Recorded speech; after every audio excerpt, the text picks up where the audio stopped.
तो आखिरकार वो दिन आ चुका है जिसका हम सबको बेसब्री से इंतजार था। हमारे लड़के एक बार फिर से गांव में आ चुके हैं, चौथी बार उस हरामी लसन को ठिकाने लगाने के लिए जिसको वो पिछले कई सालों से नहीं लगा पा रहे, लेकिन होपफुली कुछ समय में लगा देंगे क्योंकि हमको पता चल चुका है कि बॉयज का अगला सीजन उसका आखिरी सीजन होगा। तो इस वजह से इसका सेकंड लास्ट सीजन काफी ज्यादा इंटरेस्टिंग और इंपॉर्टेंट बन जाता है क्योंकि अब इसमें चीजों को सेटअप करना स्टार्ट करेंगे। Starting of with episode number 1 और इसको आप ब्रेक डाउन, एक्सप्लेनेशन, रिव्यू सब कुछ समझ सकते हो। And thank you so much prime video वालों ने मेरे को कुछ दिन पहले इसके स्क्रीनर्स प्रोवाइड कर दिए थे, लेकिन वो क्या है कि ब्रेक डाउन करने के लिए कुछ विशेष चीजों की आवश्यकता पड़ती है जो रिलीज के बाद ही मिल पाती है।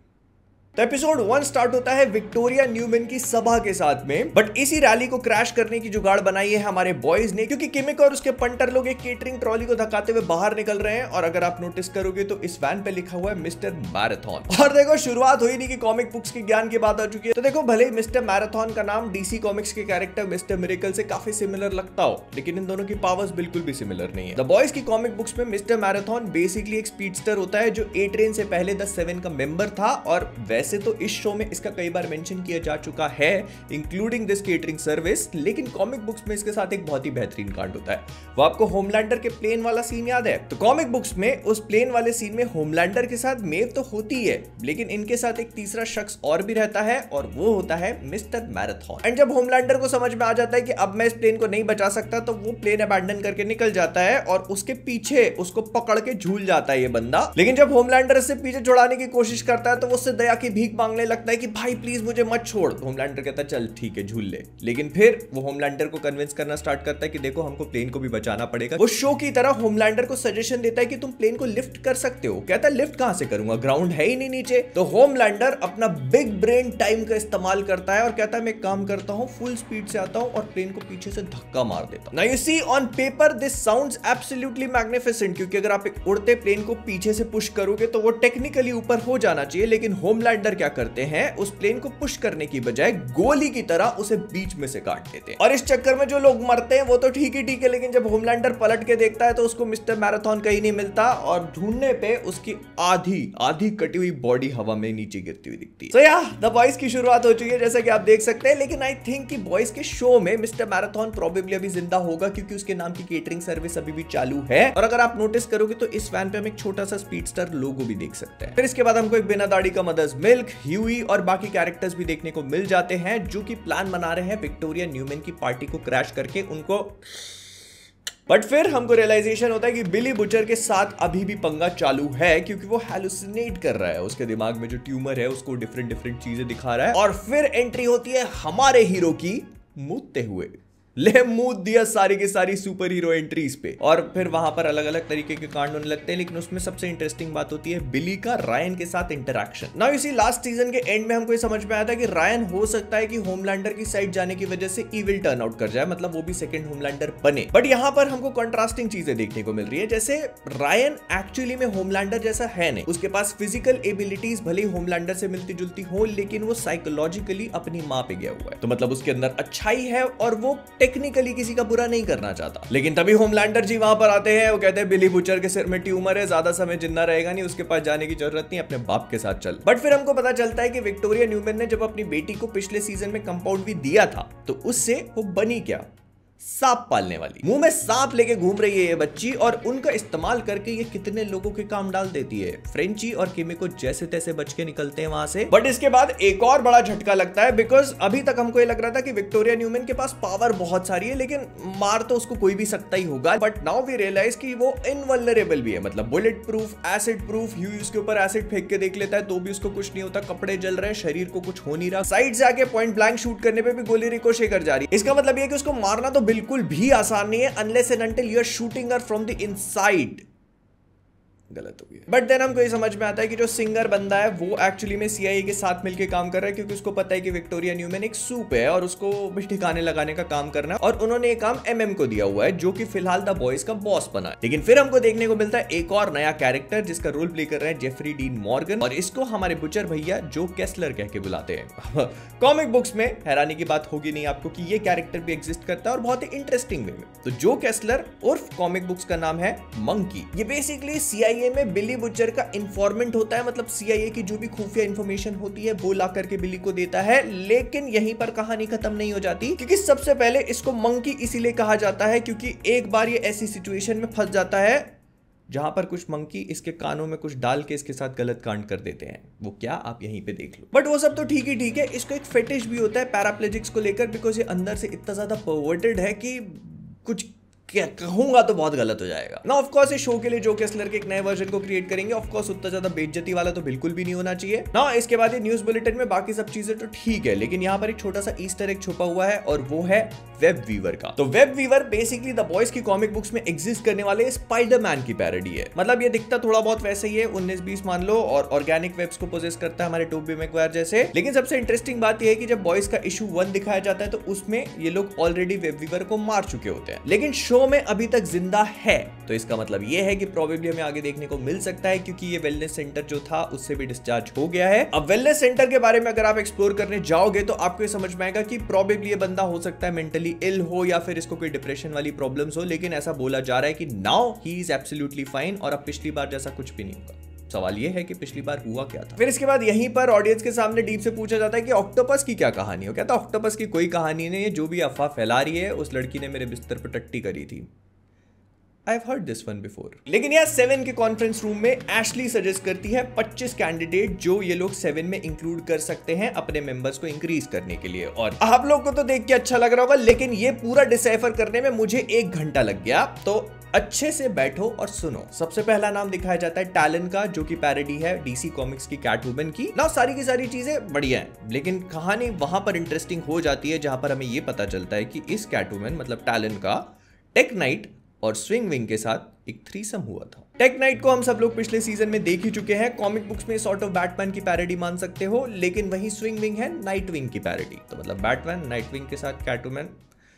I see what you did there, the boys। और इसी के बाद हमको ये भी पता चल जाता है कि जो टैलन है उसका हीट ऑफ द नाइट करके टेक नाइट के साथ कोई शो भी था, तो ये भी ईस्टर एग होगा इनका कुछ। फिर दूसरा नाम है यूरोपो का। इसी सेम यूरोपो को हम लोगों ने पिछले सीजन MM की वॉल पे भी देखा था, क्योंकि उसका टारगेट है। लेकिन अगर कॉमिक बुक्स की बात करी जाए तो कॉमिक बुक्स में यूरोपो एकदम ही डिफरेंट कैरेक्टर है। ये नाइट क्रॉलर की पैरोडी है और जी-मैन नाम का एक ग्रुप होता है जो कि एक्स-मैन की पैरोडी है, तो यूरोपो उसी का मेंबर होता है। फिर इसके बाद दिखता है हाइपेरियन का नाम, जो कि इतना ज्यादा फेमस तो नहीं है कॉमिक बुक्स में, क्योंकि मार्वल के पास इसी सेम नाम का कॉमिक बुक कैरेक्टर है। लेकिन इसके टैलेंट कार्ड में हमको ये दिखाया जाता है कि इसके पास डिवाइन फेमिनिटी की पावर है और फायर प्रूफ हेयर है।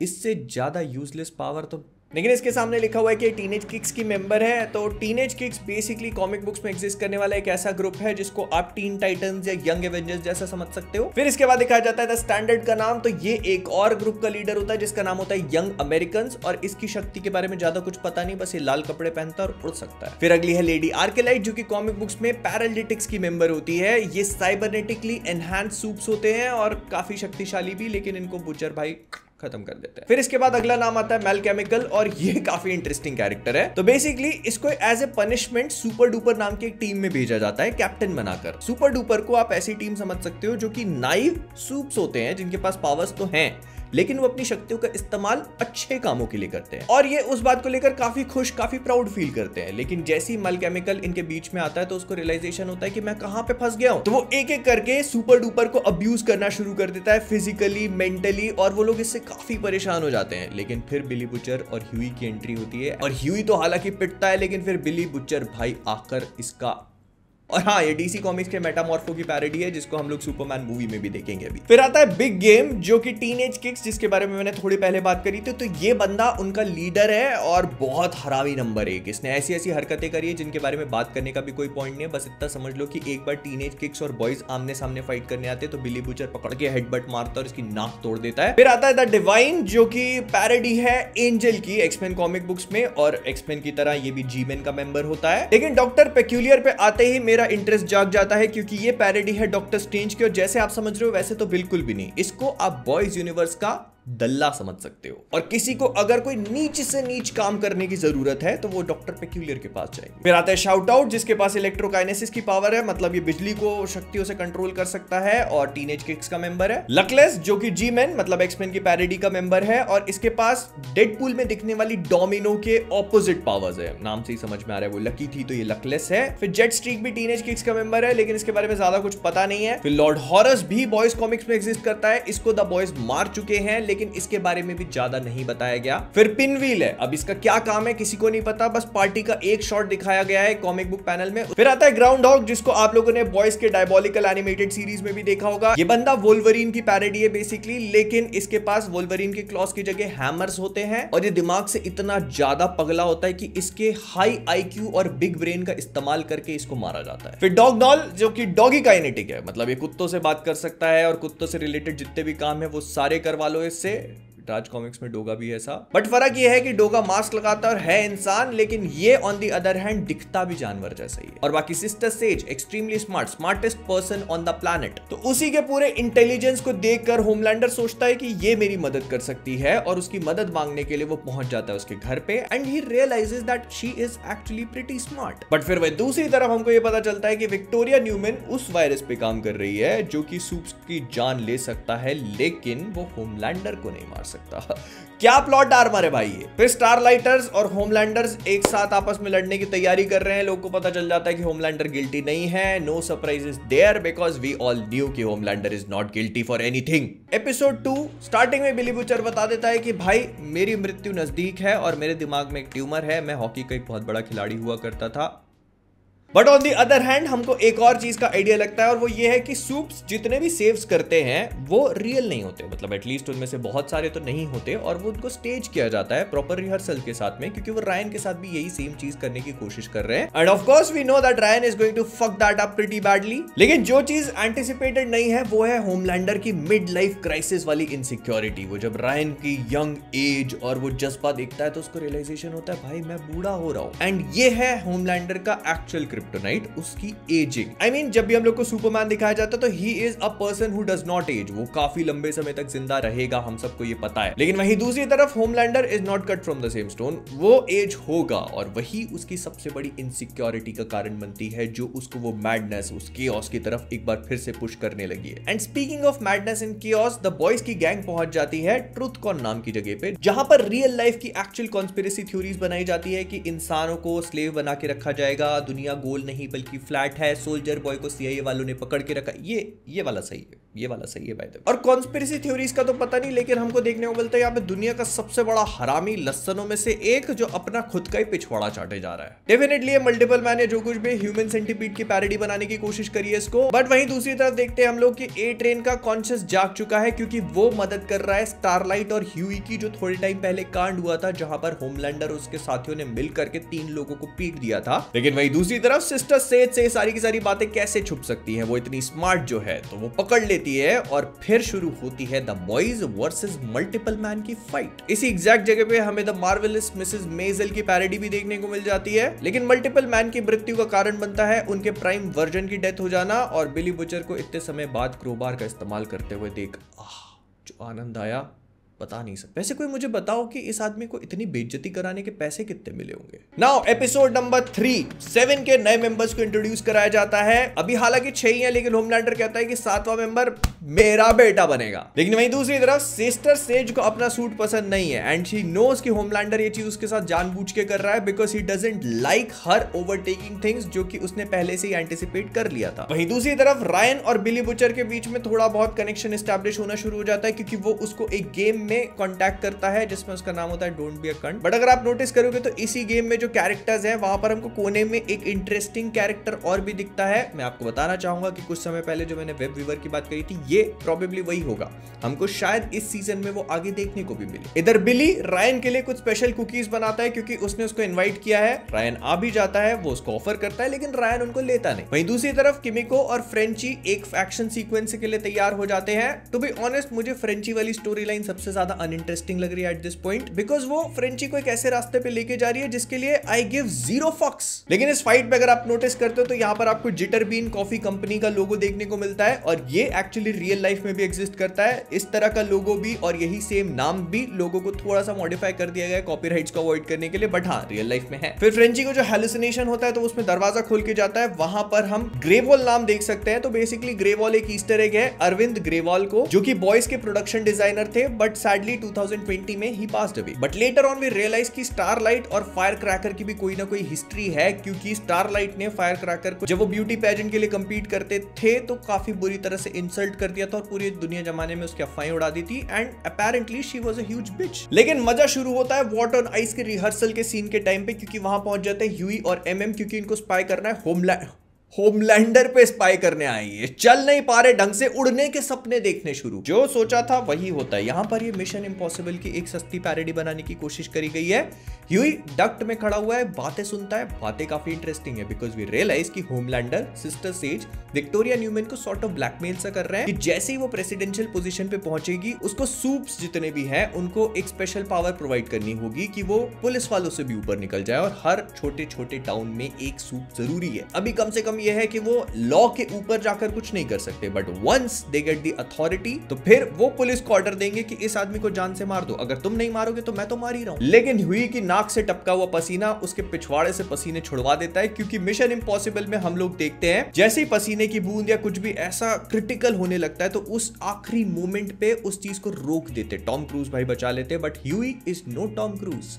पसीने की बूंद आकर के होमलैंडर के कंधे पे गिरती है, वो सूंघता है, सीधे ह्यूई के पीछे लपक जाता है। क्वीन मेव को असल जिंदगी में भले होमलैंडर ना मार पाया हो, लेकिन इधर तो दो टुकड़े कर ही दिए। वहां जीसस किसी की उंगलियां काट रहे हैं, किसी का गला। लेकिन फिर ह्यूई अपनी मॉम के साथ भी कंसोलेशन कर लेता है, क्योंकि ही रियलाइजेस कि वो इतनी बुरी भी नहीं है, और जिस सर्कमस्टेंसेस में उसको छोड़ के गई थी वो डिप्रेशन वगैरह से जूझ रही थी। बट वहीं सिस्टर सेज जो है उन्होंने डीप को रिझाना शुरू कर दिया है, और फिर वहीं सेज के साइड में ऐसा कुछ लंबा सी रॉड दिखाई जाती है जिसपे खून लगा है। किसको मारा ये नहीं पता, बट अगर मुझे गेस करना होगा तो वो डीप का ऑक्टोपस है। लेकिन फिर होमलैंडर का मिड लाइफ क्राइसिस एक बार फिर से उस पे कैचअप करने लगता है, तभी उसका शीशा उसको पुकारने लगता है। लेकिन इस बार सिर्फ उसका एक वर्जन मिरर में नहीं है, उसके चार वर्जन है, उसको अलग अलग चीजें बता रहे हैं। लेकिन उनमें से जो सबसे ऊपर वाला वर्जन है वो उससे कहता है कि time to go back now. तो प्रोबेबली अगले एपिसोड में हमें होमलैंडर का ओरिजिन और फ्लैशबैक स्टोरी दिखाई जाएगी कि आखिरकार ये हरामी लस्सन पैदा हुआ तो कैसे। बट हाँ, अगर आप लोगों ने अपना पिछला रोस्ट फर्स्ट मिस कर दिया तो उसको जाकर के देख सकते हैं। और जाने से पहले कॉमिक वर्स से मैं हूं मोहित, और अगर इस वीडियो को लाइक करोगे तो मल्टीपल मैन जैसा वरदान आपको भी मिलेगा।